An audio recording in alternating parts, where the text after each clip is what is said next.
We're going to start this thing. We haven't rehearsed this, but you better be ready on the drop, okay? Okay. Okay, so be ready on the drop because the riser is in the beginning. So here we go. Remember where you're shooting? Yes. Okay. Without further ado, live from Los Angeles, California, I'm PGX. My guest today is Andre Fasari. We're coming at you live, discussing things that you never thought we would talk about. But it's time to say fuck the bullshit! Woo! Do it. Upside down. Upside down. Flip it upside down, buddy. Woo! All right. It's okay, man. That's what it's all about. Unrehearsed, spontaneous, deep conversation, inspiring you like nobody else has ever done before because I have no idea what we're doing. But me neither. Yeah, good. This song is a little longer than the copy I haven't written yet, so forgive me. But yeah.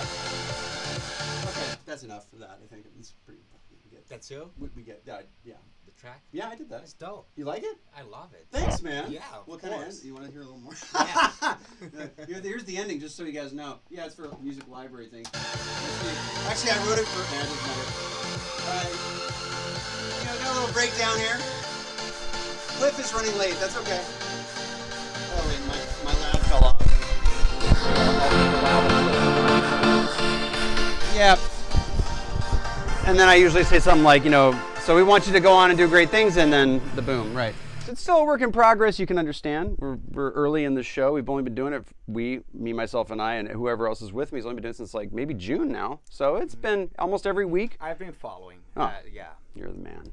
Yeah. Andre and I met serendipitously in a way that was really cool because Instagram was the great connector. And it's been that way for me in a lot of places, and a lot of people who are on Facebook or other places, I don't think they know the value of having it. And yeah, but you know what? Back then, I think the numbers weren't playing that. It wasn't all about the numbers, because now it's all about the numbers. It is. Number of followers, number of likes. Right. And back then, it was very spontaneous. I guess I posted a picture, a Santa Monica picture. Yeah, that's what happened. Yeah. He can relax, bro. This is okay. There's only 76 people that just joked. Holy shit. Hello, what's up, Safi? And everybody else that just freaking launched in there. Cliff's running late. We got that. And a very warm welcome to all of you who've joined us on any other platform. And we can only see the comments on Facebook Live and on Instagram Live. I have to do the reset thing. Okay. Andre, like we were saying, on Instagram we met, and he posted a picture of the Santa Monica Pier. Yes. And I was like, and you were saying something like, oh, I love LA, and there was like an ED. I don't know what it was. Back in the time when you like would search for new people. Yes. This was like 5 years ago. I don't know how it came up, but whatever was a lot more organic to me back then. It seems like now they're just forcing certain people they want you to like react to. But in any case, you just reacted, we reacted, we got together. It was an instant love affair, and we went to see like Christina Sky and Paul Van Dyke. Or no, wait. Yes, it was Paul Van Dyke. Was it Paul Van Dyke? No, yes. It was a different one. No, it was no, it was the other guy. It was the other guy. It was No, I'm positive. It was him. Dude, no. Yes. No, it was the other one. What's the other guy? Tiesto. The other Paul. No, the other trance guy. Oh, Jesus. Armin van Buuren. No. The other like Paul, not Paul. Oh my God, I'm feeling Oakenfold. Maybe. Oakenfold. Yeah. Whatever. Okay. Yeah. Either way, we went to see Christina there at Hey, Sean Rose from freaking Vegas. What's up, my man? Saying hello to you too. We did meet there, but Andre and I immediately realized that we were both these people who had a passion for, I had a passion for music, you did too, and it was sort of like, you're just one of these guys who's a doer. You really can do it. You can play piano really well, but you wrote some really cool progressions that I thought were just tremendous, and we tried to do some stuff together, and then you had to leave for work in like Miami, and then you went back to New York, and you were doing mastering, and you were doing engineering, and all this stuff, and now you're Brazilian and Italian? Yes. So you're Brazilian and Italian, so obrigado. Anybody out there from Brazil? And, tell me about, I'd like to know, because of the journey I'm always interested in as well. Like, where did you got started in Brazil? What part, where did you live? Sao Paulo. Sao Paulo. Yeah, I'm from Sao Paulo. Mm-hmm. Yeah. And I studied the whole classical thing, and I went to... I'm going to put this up because I don't think we can hear you very well. Keep talking. Hang on a second. Okay. Oh, where'd the microphone go? Holy crap. I think when you stood up, that thing fell down. I'm sure people are going, I can't really hear him. Let me grab this microphone. Sorry, everybody. Who is this man? What's up, Dylan Locke? This is my friend Andre Fossari. We were just getting started telling you about the history of us. We met on Facebook. I'm going to get you up to speed. We met on Instagram about 5 years ago. And it was one of those times back when you used to actually engage with people a lot more often. And after that, Andre is an incredible composer, engineer, and just a student of everything. You were telling me you grew up in Brazil. Yes. And I haven't seen him in 5 years, by the way. I know I've told everybody this like 7 times. I apologize. Isizaki, I think you're from Brazil, right, brother? What's up? Good morning to you. Good day to you. Where are you at? So Isizaki just joined. I think he's in Brazil. So he's from Sao Paulo, and you're also part Italian. Now, you grew up there, and you just started off. When did you start music? Oh, my God. That was 30 years ago. Don't tell everybody that. You look like you're 25. Yeah. Okay. Yeah. This guy looks so young, I can't take it. Yeah, but you started, but 30 years ago. What age were you when you started? Yeah, so I started with dance music in the 90s. You know, there was the house going on in Detroit and Chicago. Yeah, but you did the classical studies, though. I mean, and then after that, I realized, okay, I want to know more about this. You really started with dance music and then went backwards. Yes. How crazy. Yeah, and then I studied classical. That's unusual. Very unusual. Most people go the other way around. He is a nice fellow. He's one of the nicest guys I've ever known. So go on. And again, we haven't even caught up for 5 years. We're catching up. We're catching up now. I was like, dude, what's up there? Pyro and Bronx over there saying hello also. Yeah. Oh, yeah, Bronx. Yeah, Bronx, baby. Yeah. But the funniest thing was like, you're coming in tomorrow. He was like, I've been here a month in LA and we haven't gotten together. And I'm like, you're coming in tomorrow. You're going to be on the show. It's totally impromptu, yeah. Totally impromptu. But you're an improviser. And you're like, should I prepare something? I'm like a soliloquy or like some fucking Shakespeare or something? No. You come in and you talk to me. Yeah. I'm Master PGX. I'm from Brasilia, Brazil. Oi. Oi. Yeah. Brasilia. Obrigado. That's all I know. Yeah. De nada. Yeah. You're welcome. Oh, de nada. Okay. And I also know that's the triplet, right? Yes. Just don't get me started with the Indian rhythms, academic. Indian rhythms, you guys already know I'm crazy with that shit. We're not talking about that today. That's a whole freaking show of that. Okay. Are you tripping on this? If you're not on Molly, you should. Wait, what is that? I forget it. Go back. Oh yeah. And then I studied classical music. Yeah. And then jazz. When you grew up, you were saying you're very young in the 90s, just exposed to dance music first, and then you said, I want to know more about. This is such a beautiful story. This is like a lot of kids today, actually. Yeah, go ahead. There was this guy named Jeff Mills. And I loved him.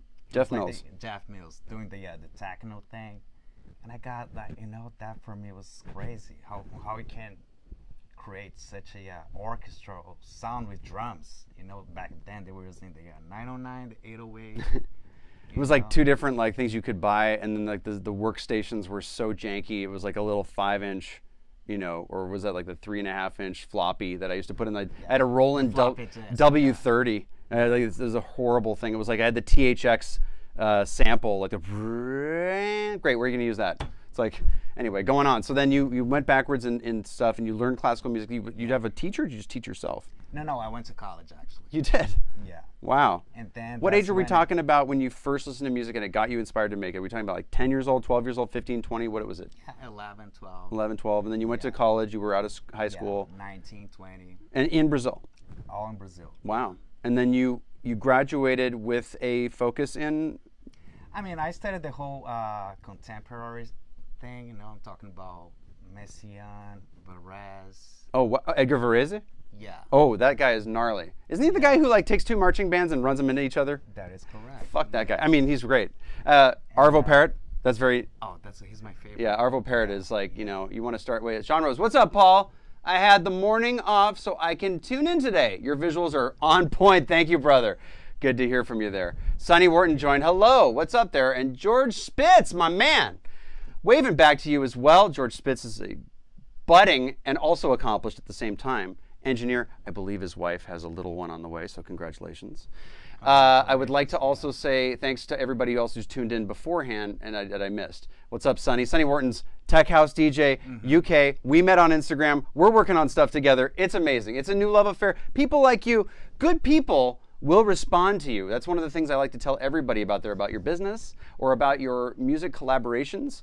You just got to fit yourself through this little portal right here and believe in it, and then you can do a lot of stuff. I know it sounds really easy, You know, like oh, just believe in yourself and everything will happen. It's like, listen, but you got to, people can tell when you're full of shit. You know, if there's you know, if there is bullshit, people can sense it. But if there is some, thanks, George. And if people can, you know, sense that, you know, you're being authentic and you really are earnest about it and you're trying to get together with them and you're trying to learn about them, that's great. But if you're just a numbers game and you're programming your bot to say, hey, keep up doing what you're doing, check out my page, people go like this. We all collectively do this to you when you do that to us. Complete bullshit. We can't take it. It's annoying, yes. I've now had my friend, I don't know if he'll be tuning in ever, but he's housebootlegs.com. I made him sound like he's Russian. No, he's from Netherlands. That's his name? No, his name is Wesley, and he's a great guy. And it's housebootlegs.com. He runs that site. And I've seen him talk shit to bots, and I'm like, dude, he's like the sweetest guy in the world. But I'm like, you got some serious energy. You got some fire. Like I'm glad. It's like talking to Siri, or I know I just love that when he just talks shit. He's like your bots suck or something. I'm just like, you're awesome, dude. So go back to you. I want to catch back up to you. So you go through college, you get a degree in music education, or was there any degree specialty? Yeah, was it just a Bachelor of Arts? Yeah. Just a Bachelor of Arts. But you made it through, which is great. And you were in Brazil. When did you open this studio I've heard about? When did that happen? That was 2007. Okay. Did you leave college and start work immediately? How did you support yourself? After college, I had this jazz band, which was kind of like the Pat Metheny was talking about. Pat Metheny, look him up. He's great. And we played here at the Catalina Jazz here. Catalina Barn Grill? Yeah. God damn. That's where real players played. Damn, girl. Yeah. And then, I kind of like I hit a wall after that. Cause you were touring around the jazz club, Baked Potato, Catalina. You went down south to like Long Beach Jazz Place, whatever. And I kind of wanted to get back to being solo, meaning like alone. Not with a band. Not with a band. Checking in with everybody all the time. Fucking everybody crying about shit, and you're just like, oh. Yeah, and I'm talking about like the bedroom. Like I'm pretty sure there are all the producers. You know, the bedroom producer. Yeah. You know, late at night. Yeah, yeah. You like that? Headphones, yes. So you wanted to get in. You wanted to get into being a creative individual musically again, just inside the box a little bit. Inside the box. And also, your market for jazz was very small, and you were not going to be surviving very long. But, yeah, this isn't 1955, everybody. Thanks for the laugh there, Sal. No, but you know what? It's not about, you know that. It's not about, if it was about the money. What's up, Peter Lago? I want to say hello, on Facebook Live. I say hello to people who do say hello to us on Facebook Live. Peter. What's up, buddy? This is Andre Fossari getting back to you. So you say, he's a good man. He's a great engineer, too, actually. Okay, great. Yeah, I like this guy. I like that guy. Oh, I pointed you right there. Sorry, I like that guy. Go on. Yeah, so we are...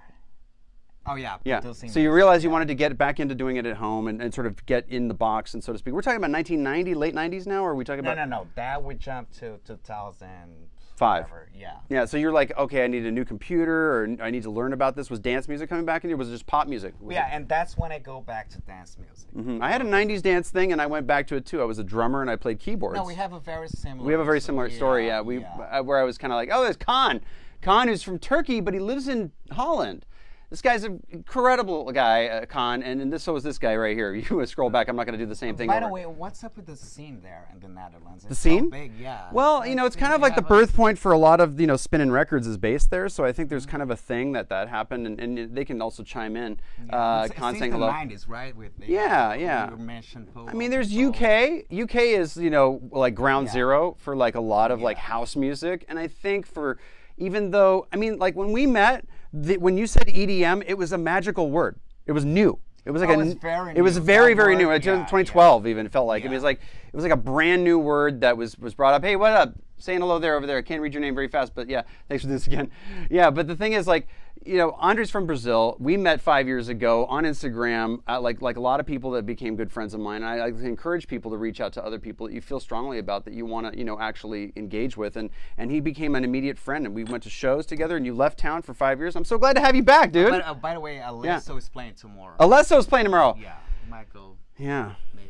I don't know. You have a daughter. I have a baby. Yeah. She's only one, and therefore there's a lot of work we do together. Me and my wife, we're like a tag team. But I can get out sometimes, so just got to like plan it around, you know. Okay. We'll figure it out. But that's cool. And we were talking about bullshit. EDM. EDM was actually a magical time where you know, progressive house, EDM, if you want to call it that, was sort of the flavor of the, well, Swedish house wasn't even to their peak yet. No, that was right after the post-Dead Mouse. It was a Dead Mouse-ish era, yeah, early Dead Mouse era, where things were so kind of like, it was mid-2000s. You got the word. I could see that there was something, you know, magical coming back, and I say magical a lot to everybody because the reason why I say this word is there's a certain sense of, and I do want to say hello to these people who just dropped in there. I can't see your name; it's very long, but Merdra Korshini. Yes, hello. The reason why I say magical, and the reason why I've said this before when I've done shows, as you know, is like I like it to be psychedelic. And when I say psychedelic, something like this, meaning that it's spiritual when you're experiencing it. You know, I like to take you on a trip. Pyro knows my shows. I like to go from one place to the other, really create a story. Everybody says they do that, but I really want you to feel like, since I don't do drugs, I want the music to be your drug. I want you to really go out of your head. I want you to also be emotionally stretched. And then at the end, I want to bring back old music that you always loved, and the reason why we got into this thing. Yeah. I want to remind you that, and like I want, just like a good acid trip. Forgive me, kids. I want to bring you back into your, what's up, Cliff? Speaking of good guys in Netherlands, I want to put you back into your bed and have you sleep soundly, like this was all worth it. That's what I want you to do. Like having a good trip or a good meditation. I want you to feel that way. PGX in the Mix, classic show. Yeah, that's Pyro right there. He's my man. Sorry for being late. That's okay, Cliff. This is my good friend, Andrea Fossari, Brazilian and Italian, but Brazil by nature. And let me say something. Brazil, so much passion. I follow all the pro surfers from Brazil. Everybody in Brazil knows who Gabriel Medina is. Everybody in Brazil. He's killing it, right? Yeah, he's killing it this year. He's amazing. Felipe Toledo. But in this country, we don't even know anybody but Kelly Slater. Kelly Slater. We don't know anybody else because we don't really follow that stuff. It's sad, right? Yeah, it's very sad. Thank you for saying that. God, see, it's still this Spicoli kind of thing, I think. Everybody's like, oh, it's surfer, surf bomb. There's professionals in the water all the time. In fact, I met so many professionals in the music business that surf, it blew my mind. Anyway, I take away the story. Let's go back. You were making money what? Go ahead. I just wanted to say that we were talking about music. Yeah. I see music a lot as a religion. I think it's very similar. Because a religion, you go every Sunday you attend a service or a mass or whatever it is. Right on. And music, I guess, is the same kind of commitment, you know? If you play an instrument or if you're just a listener, you religiously listen to music every single day. So I like this. You know, so it's a reconnection to God or whatever you believe in. I think music has this power, you know, it's not just something playing in the background. I think a lot of people it gives me the impression sometimes, I think part of the reason why you're not on social media like some little frickin', because you're working, number one. That's why I'm not on there so much. People go, hey, put up my pictures, send me, what happened to your photos? I'm like, dude, I'm working. That's what my problem is. But I think you would agree with me that there was a time where it was a little more, you know, organic, and now it's sort of like you said about the numbers. There's that feeling that it's about the numbers, and people are sort of less emotionally connected to whatever it is they're trying to achieve. They're more about like, how do I get ahead, as opposed to like, let me just do my thing better. And there's people out there, motivational speakers out there that I like to follow, and I like to tell people to follow motivational people because those people will help you be better yous instead of just people that you have idol worship. You know, idol worship, you're going to feel lesser than. Yeah. And I don't want that sort of thing where we just sit there, you know, looking at other people's lives, thinking that, you know, they must have it great. You know, they're living this charmed life, and I feel like shit. Yeah. Because guess what, everybody, and I've said it before on the show, all these freaking number one, whatever you want to call them, people that you have hero worship for, they're crying into their pillows every month, but they're not broadcasting it because it's not good for business. Yeah, and how about all the suicides that we've witnessed lately? Yeah. You know, like it's all about... don't base your happiness on what you see on Facebook, on Instagram. Don't. That's not a good business. Not a good business to be in. And a lot of people do this. The likes I get make me feel better. And yes, it's nice to have a lot of people drop into the show. But the truth is, I would still, when I had one person, two people, I still talked the same way. I still spoke the same way. It's just who I am. I'm never going to forget. You told me that 5 years ago. What did I say? I guess we were working on something. It was a trance record. You know? And I think it was like overthinking it, and you're like, dude, it's supposed to be fun. And that, like, I keep that with me today, you know, it's supposed to be fun. It's supposed to be. Thank you, man. It's like, it's not about like, you know, being validated or getting. I think it was during I remember now you had some clustery chords that were like very jazz harmony, and I'm like, yeah, and you were thinking about sections, and there was a lot of sections. I'm thinking about more progressive than it. Yeah, and I'm just like, dude, 151, 151, here we go, boom. It's like follow the melody, but yeah, let's just. Like, that's what I mean about the psychedelic or the spiritual, is that I don't want to have it hit my cerebral part so much. I want it to trick me into being into a trance, but I also want to not just sit there and sit on one note the whole time. I want to have it's a very difficult thing, right? To be simplistic in a way. Also be a battery dying, we'll see you soon. It's simplistic in sort of your idea, but it's complex in the emotional message. You know what I mean? Like there's these things, like you just go back to these Don't You Worry Child songs or things like that. You go, oh, it's so simple. It's like, it's not. It's complicated, you know? It's a complicated song. A lot of people used to say, oh, this song by so-and-so hit artist, I could have, Cliff's on I can out him. I won't out my other people on Facebook that I know are also there. I don't like to out you, but hello, it's nice to see you. You know, those songs aren't easy. A lot of people, even Cliff and I would talk sometimes. He's like, oh yeah, that's easy, that's easy. It's like, it's not that it's an easy thing to execute. It's that, can you tell how much different this feels than if I just put it down on paper? And I'm not trying to make you an example, Cliff. I'm just saying there have been times where, you know, we're examining something, right? And it's like, oh, that's easy. It's like, good, that's easy. But to have it come up from you, from a natural place, is everything. So one thing I like to try to tell people is that if you find yourself editing during, right, it's simple to listen to, but not easy to create. Exactly. And Cliff likes stuff that's actually really very, very moody, feely, but has swing to it. Like when he's writing trance music, which is usually faster, he writes it not so much faster, but he puts swing into it, which gives it the sense that it's going faster. So if you understand what I'm saying, if we're talking about something that feels like this, and you go da da da da da da da da, whatever, that's straight time, you go that's a lot faster, right? Because it's now we're going, and he'd say, hey man, it's supposed to be booty shaking music, and he made me think that. I said, that's right. I was getting cerebral in my, like, let's go out into the freaking universe, but he reminded me it's booty shaking music. So we all help each other when we're collaborating. I like to be reminded of that. Thank you for saying that, and I'm glad that it's supposed to be fun. Yeah, it's supposed to be fun. And reaching out to people out there, I always think of this too as like, okay, there's that part where you're writing music and you're like, this is for me. And there's that part where it's like, what am I trying to communicate to people? And it's not like, love me. No, that doesn't, that makes you like want to shine and oh, speaking of that, I think was it Marcus Schultz that we went to see? No? No. Okay. Sorry, making me think of something. But you know, there's a certain sort of energy you can present. Yeah. I mean, of course, you want to know your S word, you know, you want to know your shit, but even this thing is cursing. You can say the S word. Okay, go on, please. But then again, you don't want to forget about, you know, about the audience. And being emotional. And being honest. Yes. Yeah, honest. The authenticity and fun come from a place. When I say fun, it could be an emotional song. But the thing that I mean about fun is that it's such a unique personal thing. Yeah. It's not like, oh, I know what's fun for you. It's like, I wouldn't know that, right? It's like, so what is sort of like going to fulfill you as a person on an emotional level? It's very hard to just take a red paintbrush and just go, I'm doing red, blue, and green. Instead of like, I want to do this crazy purple speckly thing and make this song so crazy. It's like, now you're trying to stuff all of your musical frustrations into one song, and then you have 7 songs all of a sudden. And I've done that.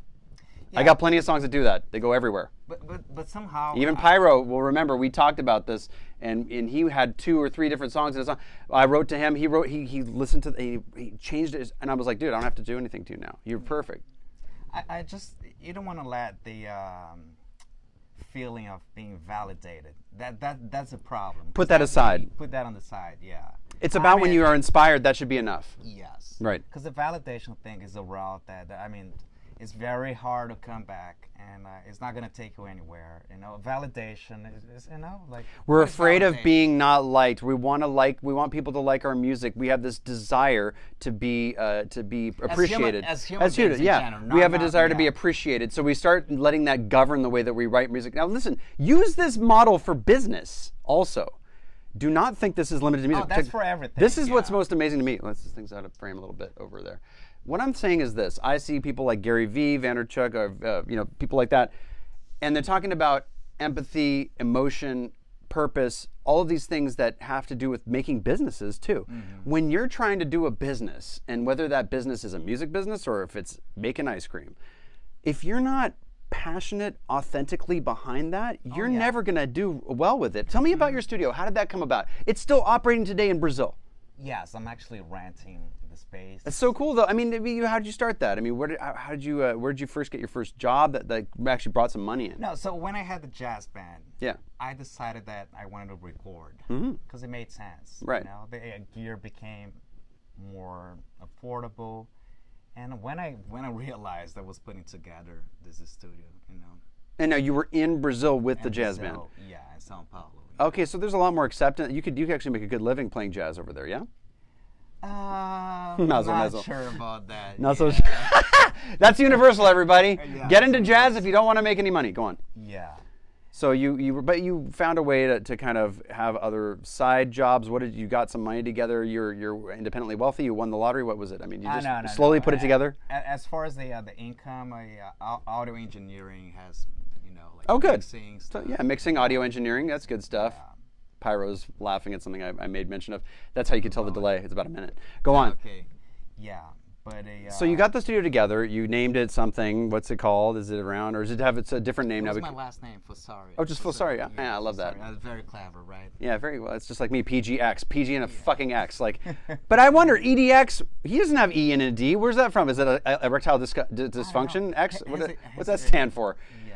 I should ask him that. If it's ED, like erectile dysfunction. You're friends with him, right? Yes. Okay. Not anymore. No, I mean EDX. I told him when I opened for him at some place, and I was like, "Hey, man, I'm PGX. You probably didn't see my set. That's fine." And he's laughing, and I go, "Listen, if there's only room for one X, you can have it, but you got to rename me." And that made us friends instantly. Okay. So I didn't give a shit. I was like, "Listen, man," because I came on the scene with my name based on. I think Celeste and Rokuro, when we were doing that, they were like, "Yeah, we need to put you on this." We should. What happened to him, by the way? Steve is in UK. He's in Brighton, UK. He's making music. He's doing great. I think he's handling family stuff, and it's good. And by the way, everybody who wondered where Spencer Hode is this week, he's in Colorado. We'll get to the reasons for that next week if he's back by then. Some distressing news, but we're not going to get. We do miss him, and we'll see him next time he comes back into town. Point is. Yeah, when we did this, I'm losing my spot. Bring me back. No, we're talking about the studio in Brazil. Yeah. But then I moved to America. That's what I wanted to know. Yes. Yeah. So what made you want to leave Brazil? Had you always wanted to come to America for a long time? No, so we were talking about the EDM thing. EDM thing, right. So in LA, we were talking about 2011, 2012. Yeah. The EDM thing was just booming in USA, finally. Specifically here in LA. The songwriting thing. I wanted to be part of it. That's why I came here. That's cool. Yeah. And you found out that LA is a difficult place to make a living in no matter who you are. You almost have to be a self-starter, and then you have to work it like you would a music festival or like a music conference. You have to just find places and just barge your way in almost, huh? Yeah. I mean, in the music industry, if you're able to make a living with music, that by definition, lottery. You are successful. You are successful if you can pay your rent. Hell yeah. Yeah, you know what I mean. Hello to the new people waving there. By the way, thanks for dropping in there. Bella Escuela de Lulum, and also Chatamocho. I'm sorry, Chat Mocho join. What's up? Waving to you too. Sorry, go ahead. So yeah, if you can do that, you're pretty much accomplished. I mean, look. You should start anywhere you can. I always tell kids, don't spend all your money on a music school unless it's Symmetry Academy, which I support heavily because we actually turn you into producers, as opposed to the places where they just say, you're going to be an engineer. That's the best investment, by the way, is their education. Those kinds of educations, though. If you go to recording schools, typical ones, the problem with those is that they tell you we're going to place you, and they never do. If we're talking about making you into a better producer, that's different. It is horse shit. It is bullshit when they do that at a lot of recording schools. I'm sorry if I'm making an inflammatory statement, but a lot of times... Oh, we're not giving any names here. So no, we're not. Yeah. All of them. No. Basically all of them. All of the... Yeah, we're laughing. Haha. All of the ones that are basically just like I did. Oh, damn, dude. Yeah, but see, here's the thing. If you can parlay that into your life's work, that's a different thing. Now, the point is that like a recording studio like I went to when I worked at one, the whole point of a recording studio is to get you in and get you out. And then you basically have to basically get you in. Bullshit was detected, indeed, says Pyro. Well, yeah, we go to music school, you learn a few things, and they tell you they're going to place you somewhere, and then they never do anything for you. I mean, they basically just, you basically are on your own, and they just go, oh, tough shit. And a lot of people are under the impression that, like, oh, I'm going to be this great engineer, I'm going to have my resume just like having a lawyer degree, and then I'm going to work at a firm. And that's not how it works. You basically become an independent contractor. So the best thing you can do is to go to a recording studio if you want to be in the engineering part of the thing, or producing from that angle, and you should go and just say, hey, I want to be a runner here. This is a studio that I love, and I've always wanted to work here. And you should just basically, any job that you want to get in the world, whether it's working at a casino or whether it's working, I don't care where it is. If you want to be in cars, if you want to be in a, start from the bottom, an engineer for anything, whether you want to be a software engineer or anything, go to a place that does great stuff that you like and just show your passion. Those people will grab onto you because they don't want to fire people. I told this in the very first episode, I talked about this. I said, if you want to work somewhere, you go to the place you want to work, and you basically don't take no for an answer in a way that will keep you in line with them. And how do you do that? You basically just, I tell this story before. Some people who may be new to the show, I'd like to mention it, that Yaz Maeda came here. He's a Japanese guy, said to my dad, hey, I've always wanted to be a mastering engineer. My dad's like, I've never met anybody who's ever said that to me. And he goes, yeah. Me neither. Yeah, me neither, yeah. That's my dream. He said, my dream. And he goes, oh, well, can I watch you work on the weekends? And my dad said, yeah, okay, you can come in on the weekends, because my dad is a workaholic, and he would work on the weekends also. And this is when we were at the other location. And so Yaz would show up all the time, and after a while, because Yaz kept a job going, and he was in LA, and he would come here on the weekends. My dad was like, well, I guess I have nothing else to do but basically employ you, because you won't leave, and essentially, because you just keep coming through. And Chris Bellman needed a second engineer, so he just kind of slid into that. Fast forward into the late 90s, there's a Bernie Grundman Mastering in Tokyo now because of Yaz, and Yaz heads it. He's in. So here's a guy who came in and said, my dream is to be this. Can I work? Didn't ask for anything in return, and now runs a successful mastering business in Tokyo. We went out there and built these consoles and installed them in Tokyo. That's beautiful. Isn't that a crazy story? Persistence is beautiful. And also just the dedication and the authenticity. People just go, I just want a job in the music industry. I don't care where. It's like, do you really not care where?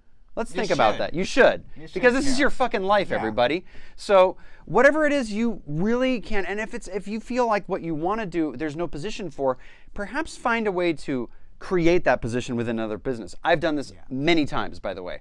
I was into surfing. I found a company I liked. I said, do you guys want to get into, do you guys sell in stores? And they're like, no. I'm like, do you want to get into stores? And they're like, you're a master of crossing things. And I was like, wrapping it up. I was like, dude, I love your surfboards. I love to rep you and get you into stores. They're like, we're fine. We're doing sales online only. I said, yeah, you want to get into Killer Dana? They're like, when do you want to start? And so that's how I got myself in. Yeah, that's the thing. You want to think outside of the box. I mean, when you're producing, just you can do in the box. But think of, when you're producing, you can stay in, well, actually, also, it's kind of like this. This is the box. It can be broken and been concentric circles. The point is, if you're trying to do something that you're passionate about, you'll find a way. One time I wanted to be in, they're like, why do you think on a scale of 1 to 10 you're good for this place or something? And I did like some question like that, and I was like 20, and they're like, why did you put it 20? And I'm like, because if I believe in something, there's nobody who's going to be better than me. Oh, yeah. And they were just like, tell me more. And why would they say that? Because that's not just confidence and bullshit. That's truth. That's actually a real feeling that I have. And if you don't know where that feeling is within you, I have news for you. You all have it. You guys all have that same ignition point. You have that, and how do I know that you have it? Because that's what human beings are. Yeah. We're driven by passion. And if we're not, and you're just going to be on a Thorazine drip for the rest of your life, I feel sorry for you, but there is something that gets you up in the morning, and maybe you're ashamed of it. Maybe you're like, you know what? I was always into this, but I'm kind of ashamed about it. And because your parents said don't do this, and you said, okay, parents, I'm not going to think about that anymore. Fuck that.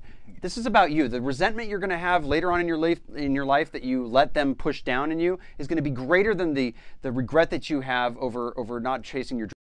I have to ask you guys, like if any of you guys are out there on the fence about something that you do, I want you to take the first steps in accomplishing that. It could be architecture. It could be something. Maybe music is supposed to be a hobby. Maybe you don't want it to worry about it. You know, maybe you want to do something else. Do it. There's no shame in that. Yeah, and then sick, you know, like sick. Yes. I was listening to this morning a girl who works at. She's in Silicon Valley, and her story is about why I'm leaving Silicon Valley. And while I was setting up the gear here, I'm listening to the audio broadcast of it. I'm like, I'm going to listen to this girl, why she's leaving Silicon Valley. She's an Indian girl, American Indian. I mean, she's not American, American from India. Indian name has she taught herself engineering, blockchain education. She taught herself how to create apps and whatever you want to call it, everything digital. Genius. She taught herself. Well, you say genius, but she says, I learned everything on it. She went to Silicon Valley. She got a job at Goldman Sachs and all these things. And she said she left there and she said, you know, I thought that Silicon Valley was the only place for innovation. And what gets me up in the morning is creating anything from whole cloth. Like she said, what makes her so excited about life is creating things from nothing that can change the way we live. And I know it's like something out of a genuine passion for creation, regardless. Right, and think about it in music. This can change people's lives. Yeah, okay, fine. I don't like the idea that it's a big and high and mighty thing, the God complex part of it. But the thing that you're going to make a difference in the world is a great thing. Like, I think Todd said it in a song. He said, you know, the vision shines on and on. It will shine when we all are gone. And I'd like to add a little sparkle while I'm here. And like. That line, when I was younger, like I just would get chills during that moment. I'd be like, that's all I want to do. I just want to add a little something to this mix while we're here. And you want to live your life in a way that you feel like I'm making a difference. Whatever it is, if you're making music or, you know, you want to wake up every morning and say, why am I alive? Why am I here in the first place? You really should. Because we should be grateful for being alive, too. Wouldn't you agree? I mean, isn't this a gift? Yeah. I mean, I don't mean to get philosophical. No, do it. This show's about being real. Yeah, but this show is about fuck the bullshit. No, but that's no. It's everything you don't need in your life. You know? Go, baby, go. Yeah. Talk. No. I'm saying no. I'm saying, look, what Jenko's right there. Here's a guy who knows exactly what you're talking about. Jenko knows exactly. Jeremy's been on the show before. He knows exactly what we're talking about here. This guy works harder. I just want to say that lately sir. I've been like hearing more and more stories of successful people, you know, in any industry. And like quitting their careers and just to pursue their real passion. Right. You know, be it to write a book or start painting or music. Right. Or there was this guy. It was actually he's working at a grocery store. And he no, I'm not kidding. No, I believe you. And he was like a CEO of this company. I'm laughing because it's neat. Yeah. No. And he downgraded completely. I don't know his name. I saw this. I actually was on CNN. What is that? I'm just sending hearts back to them. Okay. Sending some hearts back to those people. And this guy, like, he decided to downgrade his life. He's working at a grocery store. Right. And now he's happy. Right. Isn't that crazy? Think about all the... that's beautiful. A divorce attorney I heard about, I knew this guy. Friend of a friend. Divorce attorney was having a horrible time because what are you doing? You're breaking lives up. You have to be almost a sociopath who has no fucking. You know, I would be miserable. I mean, I take everybody's energy on. Everybody knows I have this empathy thing. It's like, can you imagine me? I'd be crying. And like, are you sure you wanted to give all that? I mean, I see you owe more. I would never. I'd be horrible. Especially if you know your client is actually wrong. A complete asshole, right? Yeah. So here's the deal. Like this guy said, you know what? I'm going to be a personal trainer because I'm into fitness and I'm tired of coaching people in misery.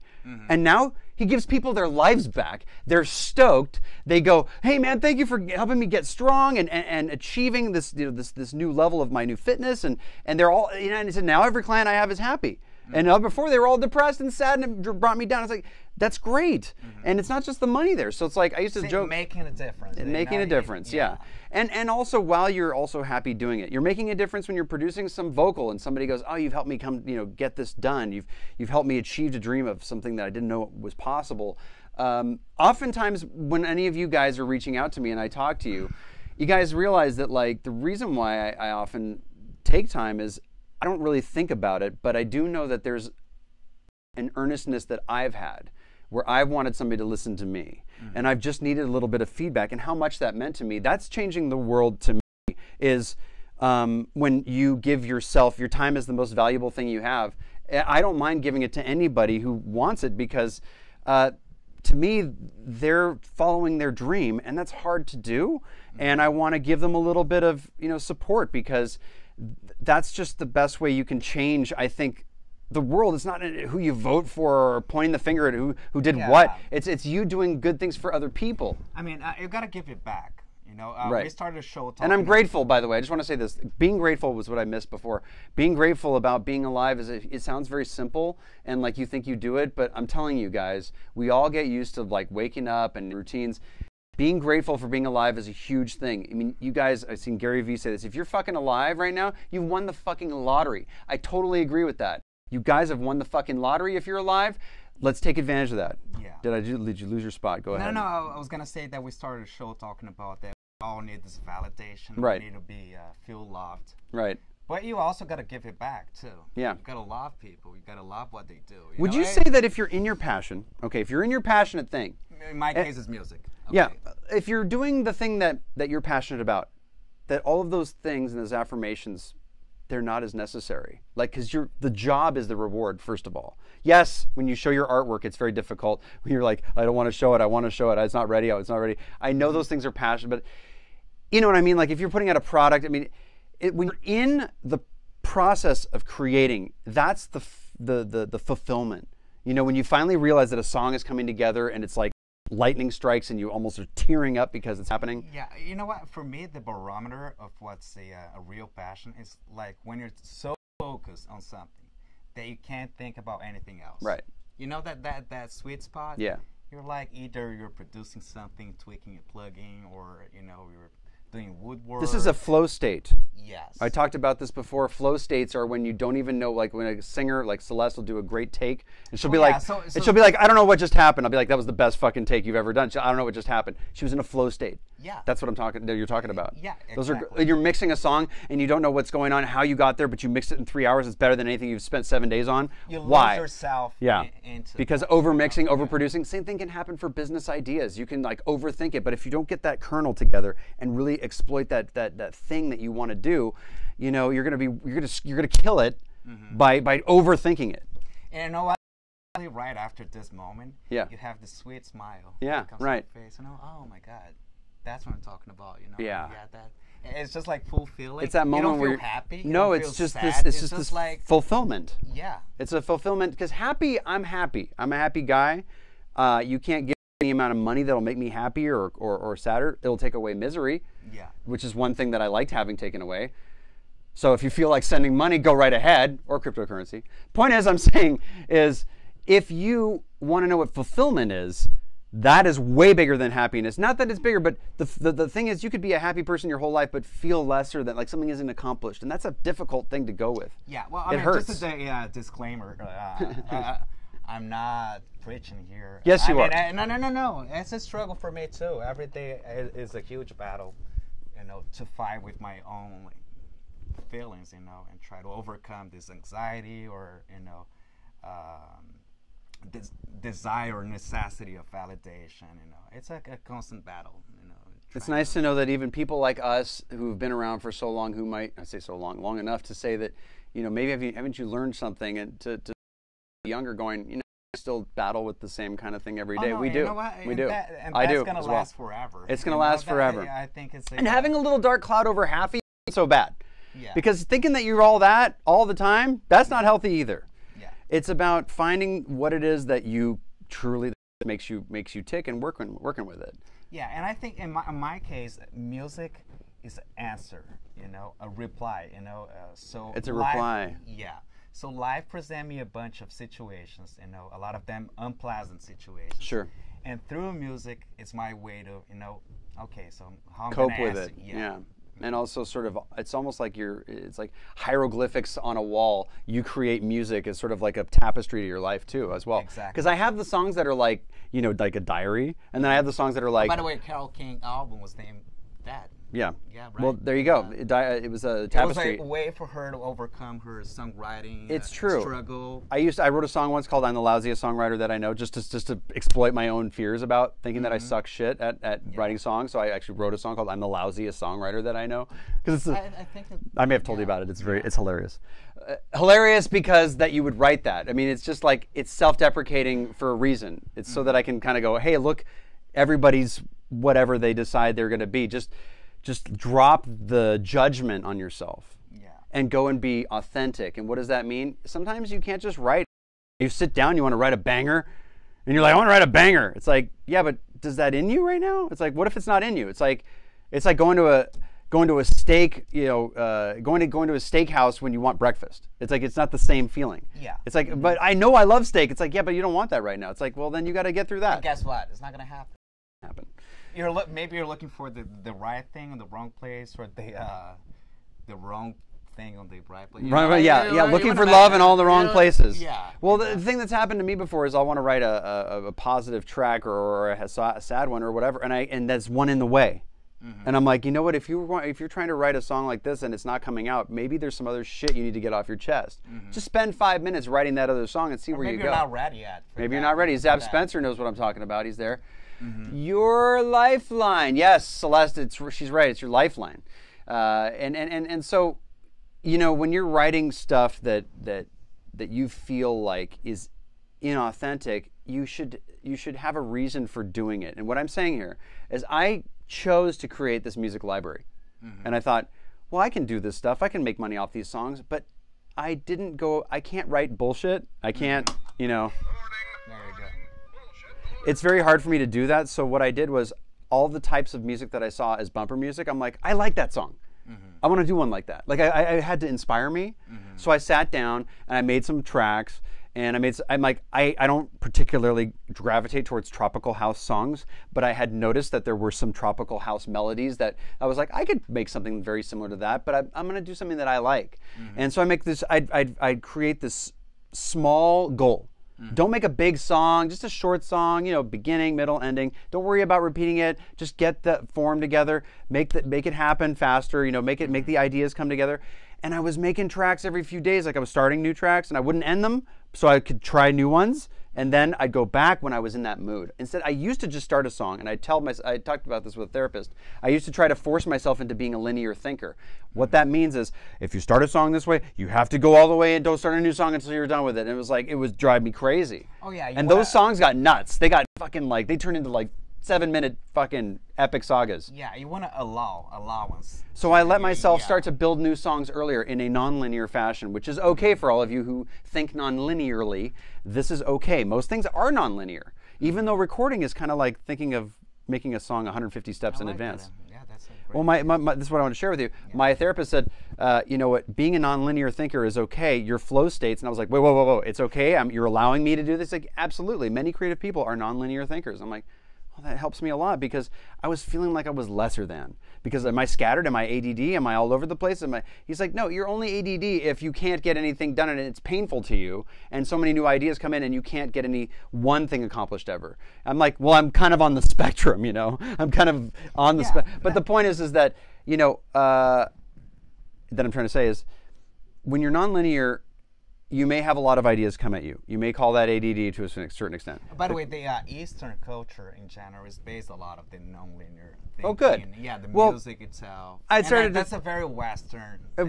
Western thing, yeah. We're like you're a locomotive style, East Coast to West Coast. So there you go. You know what I mean? So I started this, I started this tropical house song. I started like a trance song at 138, 133, 128. I started these different feelings, different vibes, and then Cliff was like, hey, let's do a song for maybe let's do one for like Fairy's label, and I was like, yeah, that'd be great. Let's and I started listening to Fairy's music, and I was like a child listening to new music again. Instead of going, I do this music, this is what I do, I was like, well, why not everything? Why can't I just make something of everything? And lo and behold, some of these songs, like the one you heard there, this was purely created because I didn't want to have to license music to like product in another business I was working in. I wanted to create music so that I could put it on YouTube and release a product that I had invented basically and CNC designed and released. And so they kept putting it down. They kept taking it off because I put some other music on there. They'd be like, you can't do this, you don't have licensing. I was like, oh shit, I'm doing the thing I didn't realize because I wasn't trying to monetize. I was just trying to release a product. So I'm like, I'm going to do a dance track in one night, and I just made my do it, and I love this thing, and it's fun, and now I heard it. I like it. Maybe I'm just saying I like it for the. I remember last week somebody was on there going, I can hear that Nexus piano, and I started laughing because like, yeah, you can hear that shit. I think it was Lee Wells, who's not there today, but who cares? I love it. If it sounds good, no. He said it in a way that's sort of funny. No, I mean, it's better than an M1 piano. Oh yeah. Talk about 1990s. Ding, ding, ding, ding, ding, ding, ding, ding, I ding, kinda ding, like it, ding. though. You do. It's kind of it's Yeah, nasty, like it. nasty. Mellow, It's yeah. like ding, ding, ding. Yeah. M1 Korg. Woo. And Anyway, I back was to gonna say nonlinear. Talk to me. No, Eastern cultures do No, that's too deep. too deep. Wow, you know me. I go deep in 0.4 seconds, 0.03 seconds. Again, we don't out you when you're on Facebook Live, but we do say hello to you guys on Instagram. All 80-something, 90 of you there now. Wow, thank you so much. And so, there's a few people on Facebook Live. Periscope, I'm sorry we can't see your comments, or on Twitch, because I'm such a big video game guy. I'm on Fortnite all the time now. No, I'm on Dance Dance Revolution. I don't know, something like that maybe. So, I was actually gonna say I saw this research. When do you stop looking for new music and your age? Oh yes, when you stop. Yeah, I like that. Like, they realize that people after the 25, 26, they don't look for new music anymore. Wow. That's kind of Think about what we've done as people who are artists. We've So actually basically, like, looked. on I've your looked for new music now. Early 20s, you're like, thirsty for new music. Yeah. And somehow after 25, 26, You're done. 27, You're listening It to. shouldn't be like once that, you're right? 30 years old, you're listening to Josh Groban all day long. I'm just kidding. Or John He's Taz. watching, Yeah, don't say that. I He's love watching. Josh Groban. Are you kidding me? I wish I fucking had his Oh, manager. His voice is like, No, I mean his voice is. you know. Well, he's got okay. Should I talk about that, Celeste? She's dealing with our baby right now. I think our baby's taking a nap. She's probably put her down. Okay. I'll talk about it later. Okay. I'll tell you about it. Yeah, no, it's but a I think it's a like- vibrato joke that only people who sing understand the vibrato joke. It has to do with Josh Groban, whom I think is incredible. But go on.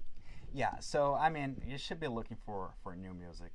I try to catch up with what's going on, and I gotta say, I'm not really impressed with what I heard lately. Are you impressed? Well, let's talk about what do that. you think Would you about guys like to hear the vaporwave? What do you think about the? Vaporwave? It sounds like some sort of vaping community thing. No, it's. Oh, you mean in the the 80s? music. It's sort of an 80s throwback. Yeah. Well, I know synthwave is sort of like 80s sort of throwback style, Yeah. and I've enjoyed some of the 80s synthwave stuff. Maybe there are some people. Celeste actually just said the joke right there. It's the vibrato. Oh. Yeah, I got it. It's I like it. Josh Groban's vibrato is the vibrato, and it's not a mean word. It's just funny, and it's specific to. I like that. It's consistent. You can set your watch to it, actually. If you sit there and you listen to it, the pulses in it, and you okay, this is where you get weird and technical with stuff. Anyway, back to that. Vaporwave music. Trap. What do you think about what's going on? I'm not interviewing on just, No, I love it when you do that. Yeah. Well, the thing is that I feel like there's a time and a place for everything. And my buddy Josh, my buddy Jeremy Jenko, I wasn't a trap or new. I don't know if you want to call that sort of like. It's sort of this sort of trap, but he calls it cinematic trap, which I like because he actually. Cinematic trap. This guy he actually gets together with a scoring guy who does string arrangements, and they work together on musical ideas. And I was like, that's fucking brilliant. It's like a good CEO doesn't necessarily do everything, but knows how to do everything well and finds good people to collaborate with, right? You were an orchestrator. Right. If I can't get a string orchestra together or know how to notate that, I must find somebody so that I can get my dreams realized. And that is a terrific idea for all of you out there who can't do one or the other thing. Collaborate with somebody else who does have strengths in doing that. So what I say is, for instance, Steve Jobs and yes, and Wozniak and all those guys. That's a very Absolutely is an example of that. That's what I did. Is I couldn't CNC create anything on a computer. I could do 2D drawings, and I found somebody on Freelancer who was in Argentina for $100. I put up the bid. Can somebody help me make my 2D drawings into 3D drawings? There we go. This guy came on and we started texting. I finished a whole design idea in 4 hours, text messaging to Argentina with a guy, and he said I was the best boss he's ever had because the other guy is an impending a-hole, and for me, he was making 3D stuff that was fun. Point is, when we're talking about these things, and you're talking about new music, the thing is thing happens, which is like when there's an Adele that comes up or somebody who's a great songwriter. That's a different sort of area. There's new niches for people to celebrate. And in trap and the sort of world like that, there's the fun stuff and then there's the angry stuff. And I'm never really a fan of that. I'm not 18. I don't have so much testosterone that I have to exact my, like, independence on my family and fuck you to everybody who's trying to keep me down. That's not where I'm at. I'm comfortable with that, so that stuff doesn't appeal to me the same way it used to.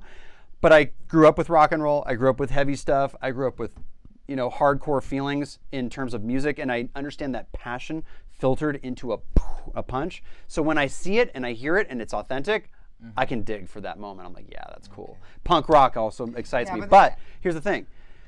I left the pop music scene as a writer professionally. I will say I left it in the mid-2000s because I was tired of the same message. And it wasn't authentic and it wasn't fulfilling. Now, if you told me, would you like to write for Katy Perry like my friend did? I was like, well, that's fucking awesome. My friend, our good friend, Celeste and I, a good friend, she wrote Dark Horse. That's not bullshit. That's a fucking straight up real song. She found a way of containing real ideas into pop music. I guess I was tired of, if I was going to make Celeste a rock star, quote unquote, I was going to have to make her sexy. I was going to have to do this. And I was like, I'm tired of making whores. You can hit it. Okay. I was like, I'm tired of fucking, look at my fucking thong back and that's how you're going to love me. Like, no, this is what I want. I want to talk about real shit. I want to talk about making it through tough times. I want to give people inspiration to get to where they want to get to, just like we're doing now, but I want to do it musically. We have 1 and 2 minutes left, actually. No, I just wanted to say, talk to me. One thing I guess is lacking a little bit. You got one. You got half a minute because then we got to say goodbye to everybody in 1 minute. Go ahead. No, it's just like a lack of drive. Yeah. That we saw in the 90s. Yes. It's kind of like lacking now. And well, there's people that are more preoccupied with trying to Armin van Buuren, blah blah blah, complete. Wait. Complete card. Wow. Okay. That's not Well, she means the new pop song that came out was not so great. Okay, yeah. Yeah, well, you know what? Let's get into that next week, maybe. Yeah. But the point is, we got one because Armin's done so many great things. Yeah. It's hard to say that, It's like that's controversial. It is a controversial statement, yeah. But I want to say this: she's detected bullshit, and it happens with a lot of Tiesto releases. You're like, this wasn't really you. Oh yeah, we know. Yeah. Because there was a time in 1999 where he put out a track that was fucking awesome, and you're like, wow, that was sick. Anyway, everybody, I want to thank you from the bottom of my heart. Listen, that you guys have stopped by today. We're sending our hearts to you guys out there. We thank you guys for listening. If any of this inspired you, please tell a friend, or at least come back next week, 10 o'clock Wednesday. Oops, that's the beginning, isn't it? Let's go to the beginning there. Okay. So, we're doing the... Yeah, we're going to do the thing. I want to thank everybody for stopping in today. We hope that any of this has been an inspiration. Until next week, this has been Fuck the Bullshit!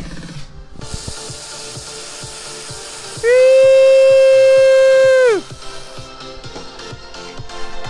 Our sponsors are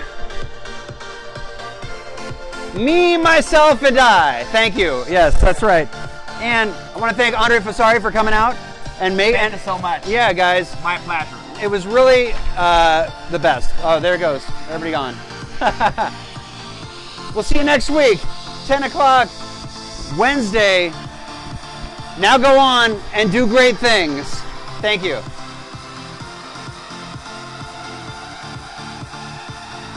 All right.